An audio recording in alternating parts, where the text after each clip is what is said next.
speak and go. Now, if I see you twice, that whenever I give you a chance, you speak, after 10 minutes you go out, then I will mark you. I will mark you. Because even me, and don't just come to moonlight.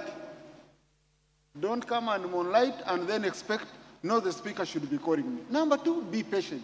Not that every time you stand up, you'll be picked. Not every day you'll be picked. Number two, when do we expect the Prime Minister's office for the intervention? When do we expect you to intervene, Right Honorable? And you sit. But now someone first gives details of how many people died. Colleagues, the questions are interesting, and the responses. Just a very quick one. First of all, clarification that a member only speaks for 2 minutes in Parliament. That's not true. We have different scenarios that require different management of time. For example, Prime Minister's time. Prime Minister's time, I would expect a member to ask a question within 1 minute, maximum. Okay? And research, in the UK Parliament, you have up to 35 seconds. In the Parliament of New Zealand and Australia, they have 30 seconds. But the problem is how we introduce our questions. You come up, you start, for example, on Thursday, we should have Prime Minister's time. And the Prime Minister should also have only 1 minute maximum to answer you. But you start with the question of giving a preamble, which is like sending greetings to your constituents. Okay? Instead of saying, Right Honorable Prime Minister, disaster hit my constituency. My district disaster committee has written to the Prime Minister's office for the intervention. When do we expect you to intervene, Right Honorable? And you sit. But now someone first gives details of how many people died, how many goats died, how many what, and you end up losing a lot of time. So Prime Minister's time, strictly maximum 1 minute. Then on other scenarios, honorable colleagues, some of us take time to go to the Hansard and do research. I've done my research. When a member goes between 2.5 minutes to 3 minutes, they usually start repeating themselves. You just go on the Hansard and you see. They usually start repeating themselves, repeating what, trying to emphasize much, much, much more. So, and I have a session where I have around 100 members wanting to speak. What will you do? So I will time you, for example, I say 3 minutes, maximum. But then if you have a comparing point, and I see you are making a very good submission, then as a presiding officer, I'm obligated to give you a special treatment and add you more time. Then number two, we have debates which can even last around 2 weeks. A very good example being the State of the Nation address. Now, on the State of the Nation address, I don't see why a member shouldn't be given 5 minutes. And then we spend 2 weeks debating State of the Nation address. Okay? Then we do have areas, honorable colleagues, where we are going to make conclusions.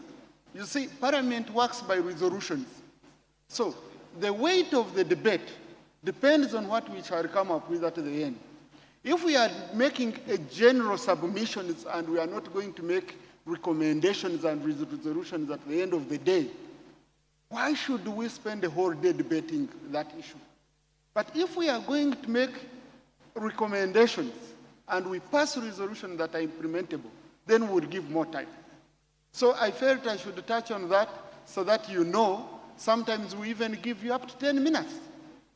Okay? Depending on the weight of the matter. Finally, the issue of catching the speaker's eye.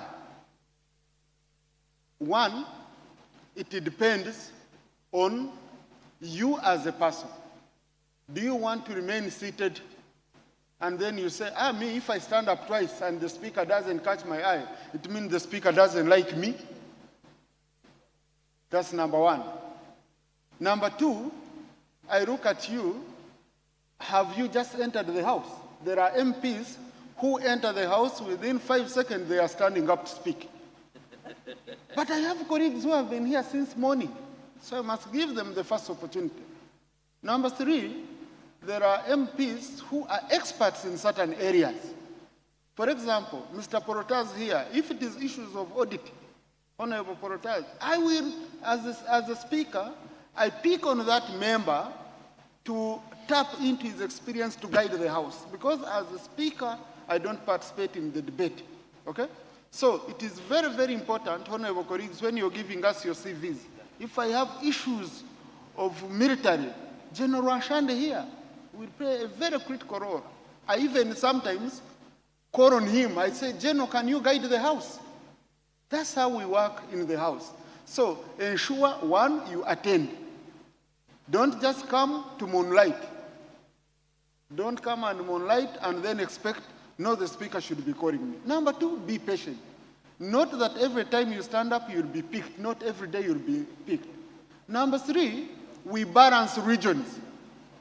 I tell you, because when I'm in and I say I'm picking people from the same region, then I'm not getting a perspective from another region. Number 4, we balance gender. Number 5, we balance all sides of the aisle. That is opposition and the ruling party. And then, even within opposition, I must balance the different political parties within the opposition. You pick DP, you pick UPC, that's the fairness we have. And then, number 5, we have members who are not patient. They want to speak and go. Now, if I see you twice, that whenever I give you a chance, you speak, after 10 minutes, you go out, then I will mark you. I will mark you. Because even me and members who are waiting are people like you. We came under the same mandate. So it shouldn't be that for you, you're so busy. You come, you submit, and then you go. And then you leave the rest to give quorum. No way. Okay? But finally, it is something we've, for example, in one session, I feel uncomfortable picking you twice, however good you are, before I give another member an opportunity. And then that business of seniors. We are seniors. We are known. You know me. Eh? You should pick me. When I had just become a deputy, I had gotten a problem with some seniors who would feel, you don't pick the seniors. I said no. But finally, and which I saw happening, colleagues, I beg you, you don't go on a microphone without the permission of the speaker. I saw on the first day, and I felt that is something I should share with you, because on the Hansard, we can only capture one voice. Now, if we are having someone submitting, then you have other voices, then our Hansard looks extremely dirty. And then I also guide you that you don't respond to people who are heckling from the side. The best way to respond is, Mr. Speaker, I need protection. And then as a presiding officer, I will come in. Otherwise, your child one day will be reading a Hansard, and they see you are talking about roads in your constituency, then you diverted the quarrel with someone who is not on record. Because the person who is having no microphone is not on record. It's only you who is on record. So how coordinated is your submission? So I felt I should just highlight a little bit on that, but maybe final on the issue of technology, which you've talked about. Honorable colleagues, the new chambers are going to come with the new technology. And by December next year, they'll be done.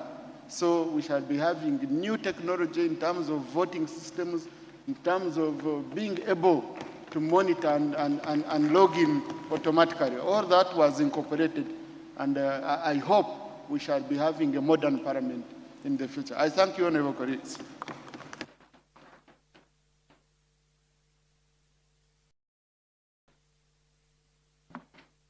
Thank you, Right Honorable, for that exhaustive explanation. Before I call the next two presenters for the Q&A, I would like also to recognize Honorable Minister Harriet Ntabazi, Minister of State for Lands, Housing and Urban Development. You are welcome. I now call upon Ms. Josephine Osia for the next Q&A. Josephine, you are welcome.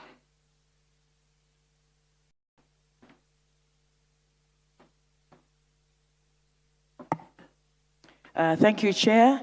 And I will go as you guided. I will pick 5 questions, but just to give the members comfort, we will be out in the lobby to answer any other questions that I may not have answered here. So I'll start with the first question, which was, can you shed light on the commodities market since we are a commodities country? So we do have a commodities exchange that has been licensed. However, we are still in the pilot stage. So currently, they are piloting with grain, and the products that they are looking at are soybean, coffee, maize, simsim, and rice. They have been able to buy a bit of grain from the Kiriadongo, Masindi area. So that project is ongoing. So the pilot is really to understand what are the risks, what are the gaps, how can we refine it before it can go full blast. And the vision for the commodities exchange is to ultimately include the minerals that we have, oil, gold, and other minerals as well that are within the country. So that is a project that is now in progress.